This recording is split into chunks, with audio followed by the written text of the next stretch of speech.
ನನ್ನ ಕಲ್ಪನಾ ಲೋಕ ಯೂಟ್ಯೂಬ್ ಚಾನೆಲ್ಗೆ ನಿಮಗೆಲ್ಲ ಆತ್ಮೀಯ ಸ್ವಾಗತ.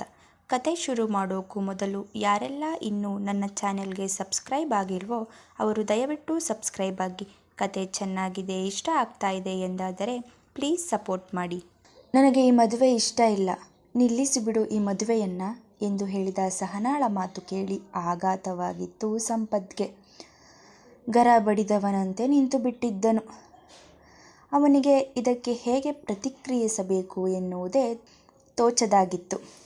ಸಹನಾ, ನೀನು ಏನು ಹೇಳ್ತಾ ಇದ್ದೀಯಾ ಅನ್ನೋದರ ಅರಿವು ನಿನಗೆ ಇದೆಯಾ? ಮದುವೆಗೆ ಇನ್ನು ಬೆರಳೆಣಿಕೆಯಷ್ಟು ದಿನ ಅಷ್ಟೇ ಉಳಿದಿರುವುದು. ಈಗ ಬಂದು ಮದುವೆ ನನಗೆ ಇಷ್ಟ ಇಲ್ಲ ಎಂದು ಹೇಳಿದರೆ ಏನು ಅರ್ಥ?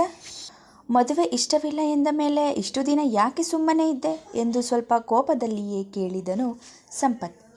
ಅವನ ಕೋಪದ ಮುಖವನ್ನು ನೋಡಿದ ಸಹನಾ, ಅಣ್ಣ, ಈ ಮದುವೆ ಆಗೋಕ್ಕೆ ಒತ್ತಾಯಿಸಿದ್ದು ನೀನೇ ತಾನೆ?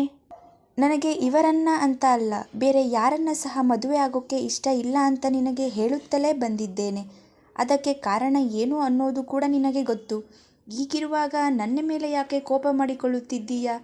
ನನ್ನ ಬಗ್ಗೆ ಪೂರ್ತಿ ವಿಷಯ ಗೊತ್ತಿರುವುದು ನಿನ್ನೊಬ್ಬನಿಗೆ ಅಲ್ಲವಾ? ನಾನು ಈ ವಿಷಯವನ್ನು ಸ್ವತಃ ಜೀವನ್ ಅಣ್ಣನಿಗೂ ಹೇಳಿಲ್ಲ.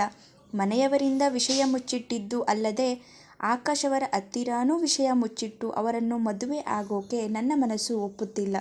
ಅವರ ಮುಖ ನೋಡಿದಾಗಲೆಲ್ಲ ಅವರಿಗೆ ಮೋಸ ಮಾಡುತ್ತಿದ್ದೀನಿ ಎನ್ನುವ ಪಾಪ ಪ್ರಜ್ಞೆ ಕಾಡುತ್ತೆ ನನ್ನಲ್ಲಿ. ತಾನು ಮದುವೆ ಆಗುವ ಹುಡುಗಿಯ ಜೊತೆ ಮನಸ್ಸು ಬಿಚ್ಚಿ 4 ಮಾತು ಆಡಬೇಕು ಎಂದು ಆಸೆಯಿಂದ ಬರುವ ಅವರನ್ನು ನೋಡಿದಾಗಲೆಲ್ಲ ನನಗೆ ಹಿಂಸೆ ಆಗುತ್ತೆ ಅಣ್ಣ. ಅವರ ಜೊತೆ ಮಾತಾಡೋಕ್ಕೆ ಧೈರ್ಯವೇ ಸಾಲೋದಿಲ್ಲ. ಈಗೇನೋ ಅವರಿಂದ ತಪ್ಪಿಸಿಕೊಂಡು ಓಡಾಡುತ್ತಿದ್ದೀನಿ. ಆದರೆ ಮದುವೆ ಆದ ಮೇಲೆ ಇಬ್ಬರು ಜೊತೆಯಲ್ಲಿಯೇ ಇರುವ ಸಂದರ್ಭ ಬಂದಾಗ ನಾನು ಹೇಗೆ ಎದುರಿಸಲಿ ಅವರನ್ನು? ನನ್ನ ಪರಿಸ್ಥಿತಿ ಹಾಗೂ ಮನಸ್ಥಿತಿ ಬಗ್ಗೆ ನಿನಗೆ ಚೆನ್ನಾಗಿ ಗೊತ್ತು. ಪ್ಲೀಸ್ ಅಣ್ಣ, ಅರ್ಥ ಮಾಡ್ಕೋ. ಅವರನ್ನು ಮದುವೆಯಾಗಿ ಅವರ ಜೀವನವನ್ನು ಹಾಳು ಮಾಡೋಕೆ ನನಗೆ ಇಷ್ಟ ಇಲ್ಲ. ಪ್ಲೀಸ್, ನಾನು ಕೊನೆವರೆಗೂ ಮದುವೆಯನ್ನೇ ಆಗದೆ ಹಾಗೆ ಇದ್ದು ಬಿಡುತ್ತೀನಿ. ನನಗೆ ಮದುವೆ ಆಗೋದಕ್ಕೆ ಇಷ್ಟ ಇಲ್ಲ. ಇಲ್ಲಿಯವರೆಗೂ ಹೇಗೋ ನನ್ನ ಮನಸ್ಸನ್ನು ಗಟ್ಟಿ ಮಾಡಿಕೊಂಡು ನಿನ್ನ ಮಾತಿಗೆ ಬೆಲೆ ಕೊಟ್ಟು ಈ ಮದುವೆಗೆ ಒಪ್ಪಿಕೊಂಡಿದ್ದೆ. ಆದರೆ ಮದುವೆ ಹತ್ತಿರ ಆಗುತ್ತಿದ್ದ ಹಾಗೆ ಯಾಕೋ ಧೈರ್ಯ ಸಾಲುತ್ತಿಲ್ಲ ನನಗೆ. ಅದಕ್ಕೆ ಹೇಳ್ತಾ ಇದ್ದೀನಿ, ಮನೆಯವರನ್ನು ಒಪ್ಪಿಸಿ ಈ ಮದುವೆನ ಇಲ್ಲಿಗೆ ನಿಲ್ಲಿಸಿಬಿಡು ಅಣ್ಣ. ನನಗೆ ಮದುವೆ ಬೇಡ. ಒಂದು ಹೃದಯಕ್ಕೆ ಪ್ರೀತಿ ಅಂತ ಆಗುವುದು ಒಂದೇ ಸಾರಿ, ಎರಡನೇ ಸಾರಿ ಆಗೋದು ಪ್ರೀತಿಯಲ್ಲ, ಹೊಂದಾಣಿಕೆ. ಪ್ರೀತಿಯೇ ಇಲ್ಲದ ಹೊಂದಾಣಿಕೆಯ ಬದುಕು ನನಗೆ ಬೇಡ ಎಂದು ಕಣ್ಣಲ್ಲಿ ನೀರು ತುಂಬಿಕೊಂಡು ತಾನು ಹೇಳಬೇಕು ಎಂದುಕೊಂಡಿದ್ದ ವಿಷಯವನ್ನೆಲ್ಲವನ್ನೂ ಹೇಳಿ ಅಲ್ಲಿಂದ ಮನೆಯೊಳಗೆ ಅಳುತ್ತಲೇ ಓಡಿ ಹೋಗಿದ್ದಳು ಸಹನಾ.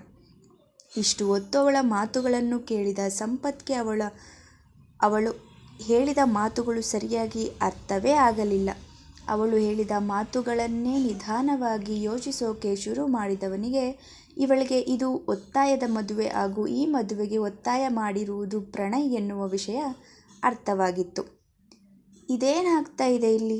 ಈ ಪ್ರಣಯ್ ಯಾಕೆ ಇವಳಿಗೆ ಒತ್ತಾಯದ ಮದುವೆ ಮಾಡೋಕೆ ಹೊರಟಿದ್ದ? ಅಷ್ಟಕ್ಕೂ ಈ ಸಹನಾಳ ಜೀವನದಲ್ಲಿ ಏನು ನಡೆದಿದೆ? ಮನೆಯವರಿಗೆ ಯಾರಿಗೂ ಹೇಳದೆ ಇರುವ ಸತ್ಯ ಏನಿರಬಹುದು? ಮದುವೆ ಆದರೆ ಆಕಾಶ್ ಅವರಿಗೆ ಮೋಸ ಮಾಡಿದ ಹಾಗೆ ಆಗುತ್ತೆ ಅಂತ ಹೇಳಿದ್ಲು ಅಲ್ವಾ? ಅಂಥ ಕಾರಣ ಏನಿರಬಹುದು? ಕೊನೆಯಲ್ಲಿ ಅವಳು ಹೇಳಿದ ಮಾತು ಕೇಳಿದರೆ ಅವಳು ಮುಂಚೆ ಯಾರನ್ನು ಪ್ರೀತಿಸುತ್ತಿದ್ದಳು ಅನ್ನಿಸುತ್ತೆ. ಮೇ ಬಿ ಲವ್ ಫೇಲ್ಯೂರ್ ಆಗಿದೆಯಾ ಇವಳಿಗೆ? ಈಗ ಅವನನ್ನು ಮರೆಯೋಕೆ ಆಗದೆ ಮದುವೆ ಬೇಡ ಅಂತ ಹೇಳ್ತಾ ಇದ್ದಾಳೆ ಇವಳು? ಅಥವಾ ಜೀವನ್ ಹೇಳಿದ ಪ್ರಕಾರ ಸಹನಾಗೆ ಇದಕ್ಕೂ ಮೊದಲೇ ಮದುವೆ ನಿಶ್ಚಯ ಆಗಿ ಮದುವೆ ಕ್ಯಾನ್ಸಲ್ ಆಯಿತು, ಮದುವೆ ಮಂಟಪದವರೆಗೂ ಬಂದು ಮದುವೆ ನಿಂತು ಹೋಯಿತು ಅಂತ ಹೇಳಿದ್ರು ಅಲ್ವಾ? ಒಂದು ವೇಳೆ ಆ ಹುಡುಗನನ್ನೇ ಇವಳು ಪ್ರೀತಿಸಿದ್ಲಾ? ಈಗ ಅವನನ್ನು ಮರೆಯೋಕೆ ಆಗ್ತಾ ಇಲ್ಲ ಅಂತ ಹೀಗೆ ಹೇಳ್ತಾ ಇದ್ದಾಳ ಎಂದು ಉತ್ತರ ಸಿಗದ 1000 ಪ್ರಶ್ನೆಗಳು ಅವನ ತಲೆಯಲ್ಲಿ ಹೊಕ್ಕಿ ಅವನ ತಲೆ ಸಿಡಿಯುವ ಹಾಗೆ ಆಗುತ್ತಿತ್ತು. ಇಷ್ಟೆಲ್ಲ ಮದುವೆ ತಯಾರಿ ಆದ ಮೇಲೆ ಮದುವೆನ ಹೇಗೆ ನಿಲ್ಲಿಸೋಕೆ ಸಾಧ್ಯ? ಒಂದು ಬಾರಿ ಮದುವೆ ನಿಂತು ಹೋಗಿದ್ದಕ್ಕೆ ಮನೆಯವರೆಲ್ಲರಿಗೂ ಎಲ್ಲರ ಮುಂದೆ ಅವಮಾನ ಆಗಿರುತ್ತೆ. ಈಗ ಮದುವೆ ತಯಾರಿ ಎಲ್ಲವೂ ಮುಗಿದ ಮೇಲೆ ಮದುವೆ ಬೇಡ ಎಂದರೆ ಮತ್ತೊಮ್ಮೆ ಮನೆಯವರೆಲ್ಲ ಅದೇ ಪರಿಸ್ಥಿತಿಯನ್ನು ಎದುರಿಸಬೇಕಾಗುತ್ತದೆ. ಈಗ ನಾನೇನು ಮಾಡಲಿ? ಅಷ್ಟಕ್ಕೂ ಪೂರ್ತಿ ವಿಷಯ ಏನು ಅನ್ನೋದನ್ನು ತಿಳಿದುಕೊಳ್ಳದೆ ನಾನು ಹೇಗೆ ಮದುವೆ ನಿಲ್ಲಿಸೋಕೆ ಸಾಧ್ಯ? ಸಹನಾ ಹೇಳಿದ ಪ್ರಕಾರ ಈ ವಿಷಯ ಗೊತ್ತಿರೋದು ಒಂದು ಅವಳಿಗೆ, ಇನ್ನೊಂದು ಪ್ರಣಯ್ಗೆ. ಈಗ ಪ್ರಣಯ್ ಇಲ್ಲ, ಇರೋದು ಇವಳೊಬ್ಬಳೇ. ಆದರೆ ಇವಳನ್ನು ನಾನು ಕೇಳೋಕೆ ಆಗಲ್ಲ. ಯಾಕೆಂದರೆ ಹಾಗೆ ಕೇಳಿದರೆ ನಾನು ಪ್ರಣಯ್ ಅಲ್ಲ ಅನ್ನೋ ಸತ್ಯ ಗೊತ್ತಾಗೋ ಚಾನ್ಸಸ್ ಜಾಸ್ತಿ ಇದೆ. ಮತ್ತೆ ಹೇಗೆ ತಿಳ್ಕೊಳ್ಳೋದು ಎಂದು ಯೋಚಿಸಿದವನಿಗೆ ಯಾವ ದಾರಿಯೂ ಹೊಳೆಯುತ್ತಿರಲಿಲ್ಲ. ಛೆ, ಒಂದು ಪ್ರಾಬ್ಲಮ್ ಸಾಲ್ವ್ ಆಯಿತು ಅನ್ನೋ ಅಷ್ಟರಲ್ಲಿ ಮತ್ತೇನೋ ಪ್ರಾಬ್ಲಮ್ ಬಂದು ಹೆಗಲೇ ಇರುತ್ತೆ. ಮದುವೆ ಮುಗಿದ ಕೂಡಲೇ ಮನೆಯವರಿಗೆಲ್ಲ ಸತ್ಯ ತಿಳಿಸಿ ಇಲ್ಲಿಂದ ಹೋಗಿಬಿಡಬೇಕು ಎಂದುಕೊಂಡರೆ ಈಗ ಮದುವೆನೇ ನಡೆಯೋದಿಲ್ಲವೇನೋ ಎನ್ನುವ ಹಾಗೆ ಆಗಿದೆ. ಇದೆಲ್ಲ ಎಲ್ಲಿಗೆ ಹೋಗಿ ಮುಟ್ಟುತ್ತೆ ಅನ್ನೋದೇ ಅರ್ಥ ಆಗ್ತಾ ಇಲ್ಲ ಎಂದು ಭಾರವಾದ ಉಸಿರು ದಬ್ಬಿದನು. ಸಹನಾ ಹೇಳಿದ ಮಾತುಗಳೇ ಸಂಪತ್ನ ತಲೆಯ ತುಂಬ ತುಂಬಿ ಹೋಗಿದ್ದರಿಂದ ಅವನಿಗೆ ಅಂದು ಸಂಜೆ ಆಟದ ಕಡೆ ಗಮನ ಕೊಡಲು ಆಗದೆ ಅಲ್ಲಿಂದ ಎದ್ದು ಹೊಳೆಯ ಕಡೆ ಬಂದಿದ್ದ. ಪ್ರಶಾಂತವಾಗಿ ಹರಿಯುತ್ತಿದ್ದ ನೀರನ್ನು ಒಂದು ಬಂಡೆಕಲ್ಲಿನ ಮೇಲೆ ಕುಳಿತುಕೊಂಡು ಸುಮ್ಮನೆ ದಿಟ್ಟಿಸುತ್ತಾ ಕುಳಿತಿದ್ದವನ ತಲೆ ಬ್ಲ್ಯಾಂಕ್ ಆಗಿತ್ತು. ಸರಿಯಾದ ಯಾವ ನಿರ್ಧಾರವನ್ನು ಸಹ ಅವನಿಂದ ಮಾಡಲು ಆಗುತ್ತಿರಲಿಲ್ಲ. ಸಂಜೆಯ ಸಮಯದಲ್ಲಿ ತಂಪಾಗಿ ಬೀಸುತ್ತಿದ್ದ ತಂಗಾಳಿ ಅವನ ಮನಸ್ಸನ್ನು ತಂಪು ಮಾಡುವುದರಲ್ಲಿ ಸೋತಿತ್ತು. ನಂತರ ನೀರಿನಲ್ಲಿ ಕಾಣುತ್ತಿರುವ ತನ್ನ ಪ್ರತಿಬಿಂಬವನ್ನೇ ನೋಡುತ್ತಿದ್ದವನಿಗೆ ಪ್ರಣಯ್ನ ಮುಖ ಅವನನ್ನು ಹಾಗೂ ಅವನ ಪರಿಸ್ಥಿತಿಯನ್ನು ನೋಡಿ ಆಡಿಕೊಂಡು ನಕ್ಕ ಹಾಗೆ ಆಗಿತ್ತು. ನೀನ್ಯಾಕೆ ಹಾಗೆ ನಗ್ತಾ ಇದ್ದೀಯಾ? ನಿನ್ನಿಂದಲೇ ನನಗೆ ಇಂದು ಈ ರೀತಿ ಇಕ್ಕಟ್ಟಿನ ಪರಿಸ್ಥಿತಿ ಬಂದು ಒದಗಿರೋದು. ಆವತ್ತು ನಿನ್ನ ಬದಲು ಬೇರೆಯವರ ಫೇಸ್ನ ನನಗೆ ಸರ್ಜರಿ ಮಾಡಿದ್ದಿದ್ದರೆ ಇಂದು ನನಗೆ ಇಂಥ ಪರಿಸ್ಥಿತಿ ಬರ್ತಾ ಇರಲಿಲ್ಲ. ನೀತು ನನ್ನನ್ನು ಪ್ರೀತಿ ಮಾಡ್ತಾನೂ ಇರಲಿಲ್ಲ. ಈಗ ನೋಡು, ನನ್ನ ಪ್ರೀತಿನ ಹೇಳಿಕೊಂಡರೂ ಕಷ್ಟ, ಹೇಳಿಕೊಳ್ಳದಿದ್ದರೂ ಕಷ್ಟ ಎನ್ನುವ ಹಾಗೆ ಆಗಿದೆ. ಇದು ಒಂದು ಕಡೆಯಾದರೆ ಮತ್ತೊಂದು ಕಡೆ ನಿನ್ನ ಜವಾಬ್ದಾರಿಯನ್ನು ನಿಭಾಯಿಸೋ ಕೆಲಸ ಬೇರೆ. ಸಹನಾಗೆ ಮದುವೆ ಇಷ್ಟ ಇಲ್ಲ ಅಂತ ಗೊತ್ತಿದ್ದರೂ ಸಹ ಯಾಕೆ ಅವಳಿಗೆ ಮದುವೆ ಆಗೋ ಹಾಗೆ ನೀನು ಒತ್ತಾಯ ಮಾಡಿದ್ದು? ಮದುವೆ ಅಂದರೆ ಬರೀ ಎರಡು ಮನಸ್ಸುಗಳ ಮಿಲನ ಅಲ್ಲ, ಎರಡು ಕುಟುಂಬಗಳ ಸಮಾಗಮ. ಹೀಗಿರುವಾಗ ಒಲ್ಲದ ಮದುವೆ ಮಾಡಿ ಅವರು ಸುಖವಾಗಿ ಇರಲಿಲ್ಲ ಎಂದರೆ ಎಷ್ಟು ಜನರ ಮನಸ್ಸುಗಳು ಒಡೆದು ಹೋಗುತ್ತೆ ಅನ್ನೋದು ನಿನಗೆ ಗೊತ್ತಾ? ಎಂದು ತನ್ನ ಮುಖವನ್ನು ನೋಡಿಕೊಂಡು ಒಬ್ಬೊಬ್ಬನೇ ಮಾತನಾಡಿಕೊಳ್ಳುತ್ತಿದ್ದ ಸಂಪತ್ ನಂತರ ಮತ್ತೆ ಮಾತು ಮುಂದುವರಿಸಿದನು. ನಿನ್ನ ಬಗ್ಗೆ ಇದುವರೆಗೂ ಬೇರೆಯವರು ಹೇಳೋದನ್ನು ಕೇಳಿದರೆ ಸಂಬಂಧಗಳ ಬಗ್ಗೆ, ಅವುಗಳ ಮಹತ್ವದ ಬಗ್ಗೆ ನನಗಿಂತ ಚೆನ್ನಾಗಿ ನಿನಗೆ ಗೊತ್ತು. ಹೀಗಿರುವಾಗ ನೀನು ಈ ನಿರ್ಧಾರ ಮಾಡಿದ್ದೀಯಾ ಅಂದರೆ ಅದರ ಹಿಂದೆ ಒಂದು ಬಲವಾದ ಕಾರಣ ಇದೆ ಅಂತ ಅನ್ನಿಸುತ್ತಿದೆ. ಅದೇ ಕಾರಣದಿಂದ ಈ ಮದುವೆ ನಿಲ್ಲಿಸೋಕೆ ನಾನು ಹಿಂದೇಟು ಹಾಕುತ್ತಿರುವುದು. ನಿನ್ನ ಉದ್ದೇಶ ಒಳ್ಳೆಯದ್ದೇ ಇದ್ದು ನಾನೇನಾದರೂ ದುಡುಕಿ ಈ ಮದುವೆ ನಿಲ್ಲಿಸಿಬಿಟ್ಟರೆ ಮುಂದೆ ಏನಾದರೂ ತೊಂದರೆ ಆಗಬಹುದು ಎನ್ನುವ ಕಾರಣಕ್ಕೆ ನಾನು ಯಾವ ಒಂದು ನಿರ್ಧಾರಕ್ಕೆ ಬರೋದಕ್ಕೆ ಸಾಧ್ಯ ಆಗ್ತಾ ಇಲ್ಲ ಎಂದು ಪ್ರಣಯ್ ಮುಖದ ಜೊತೆ ಹೇಳಿಕೊಂಡು ಕುಳಿತಿದ್ದ.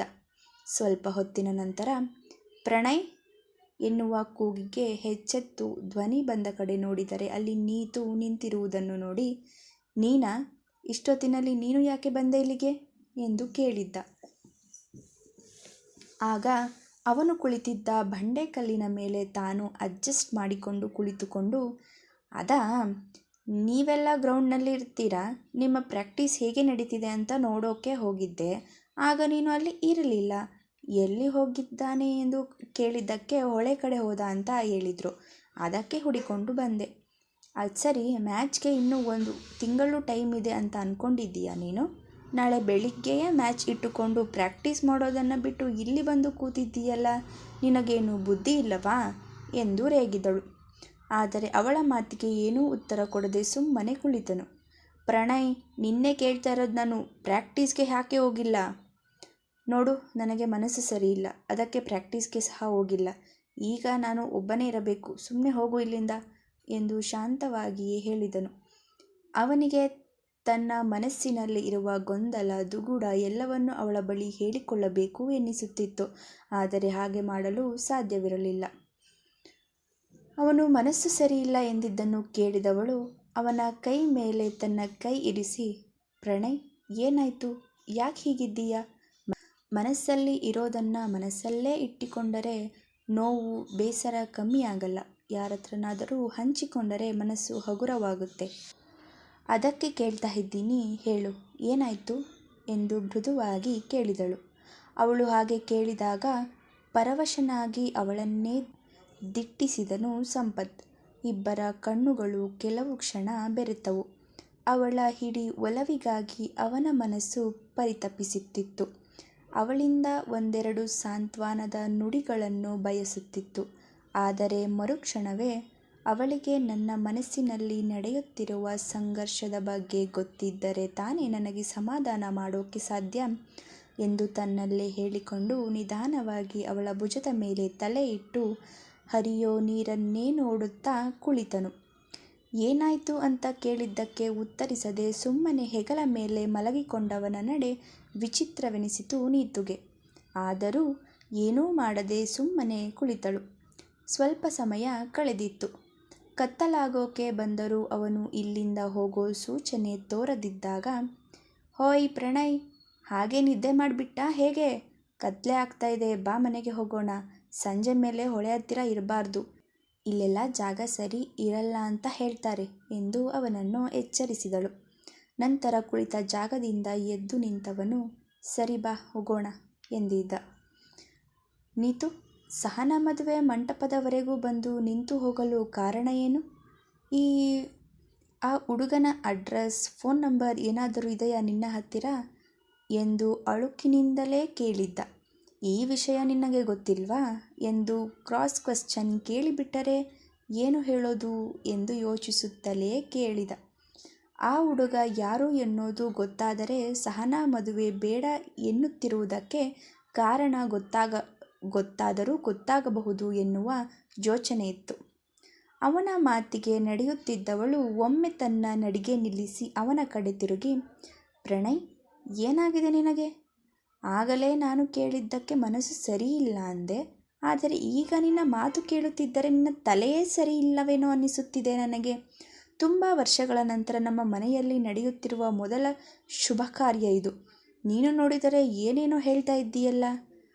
ಮನೆ ಮಗನಾದ ನಿನಗೇ ಹೇಳದೆ ಅವಳ ಮದುವೆ ಮಾಡಿಸೋಕೆ ಹೋಗ್ತೀವಾ ಎಂದು ಹೇಳಿ ಅಲ್ಲಿಂದ ಹೋಗಿದ್ದಳು ನೀತು. ಅವಳ ಮಾತಿನ ಅರ್ಥ ಸಹನಾಗೆ ಇದಕ್ಕಿಂತಲೂ ಮುಂಚೆ ಯಾವ ಮದುವೆ ಸಹ ಫಿಕ್ಸ್ ಆಗಿರಲಿಲ್ಲ. ಇದೇ ಈ ಮನೆಯಲ್ಲಿ ನಡೆಯುತ್ತಿರುವ ಮೊದಲ ಮದುವೆ ಎನ್ನುವುದಾಗಿತ್ತು. ಅವಳ ಮಾತು ಕೇಳಿ ಶಾಕ್ನಿಂದ ನಿಂತು ಬಿಟ್ಟನು ಸಂಪತ್. ಇದೇನು ಹೀಗೆ ಹೇಳ್ತಾ ಇದ್ದಾಳಲ್ಲ ಇವಳು ಹೇಳೋ ಪ್ರಕಾರ ಇದೇ ಮೊದಲು ಮದುವೆ ಎಂದಾದರೆ ಜೀವನ್ ಯಾಕೆ ಈಗಾಗಲೇ ಸಹನಾ ಮದುವೆ ನಿಂತು ಹೋಗಿತ್ತು ಅಂತ ನನ್ನ ಹತ್ತಿರ ಹೇಳಿದ್ದು? ಈ ನೀತು ಸುಳ್ಳು ಹೇಳಿ ನನ್ನನ್ನು ಯಾಮಾರಿಸಿ ಹೋಗ್ತಾ ಇದ್ದಾಳಾ ಅಥವಾ ಜೀವನ್ ನನ್ನ ಹತ್ತಿರ ಸುಳ್ಳು ಹೇಳಿ ಇಲ್ಲಿಗೆ ಕರೆದುಕೊಂಡು ಬಂದಿದ್ದ ಎಂದು ಯೋಚಿಸುತ್ತಲೇ ಉಳಿದು ಬಿಟ್ಟಿದ್ದ ಸಂಪತ್.